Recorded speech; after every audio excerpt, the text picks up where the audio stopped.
আসসালামু আলাইকুম। আজকে আমি কোরাল মাছের পেটি আর আলু দিয়ে কিভাবে লোভনীয় করে রান্না করা যায় তা শেয়ার করব।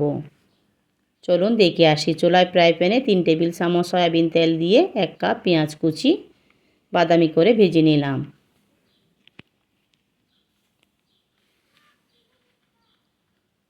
কিছু আদা বাটা আর কিছু রসুন বাটা দিয়ে আদা রসুনের গন্ধটা চলে যাওয়া পর্যন্ত ভেজে নিলাম। এবার দিয়ে দেব কাঁচামরিচ বাটা 3 টেবিল চামচ, হাফ চা চামচ হলুদ গুঁড়া দিয়ে সব একসাথে ভেজে সামান্য পানি দিয়েও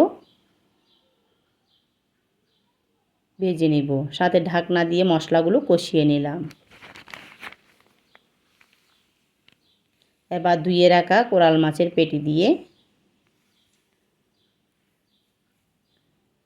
তাড়াতাড়ি মশলার সাথে মিশিয়ে নিব। একটু পরে মেশালে মাছ ভেঙে যাওয়ার সম্ভাবনা থাকে। কোরাল মাছ আর মশলা কিছুক্ষণ কষিয়ে নিব। কষানো হয়ে এলে সিদ্ধ করা খোসা ছাড়িয়ে রাখা আলু কয়েকটা দিয়ে কষিয়ে নিব।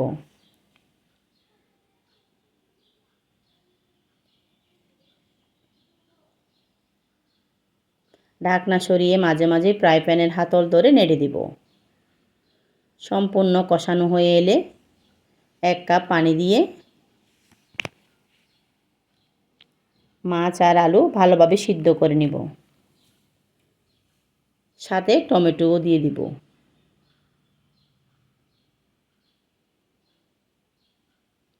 সব কিছু একসাথে ডেকে 10 মিনিট রান্না করে নিয়ে লবণ চেক করে নিব।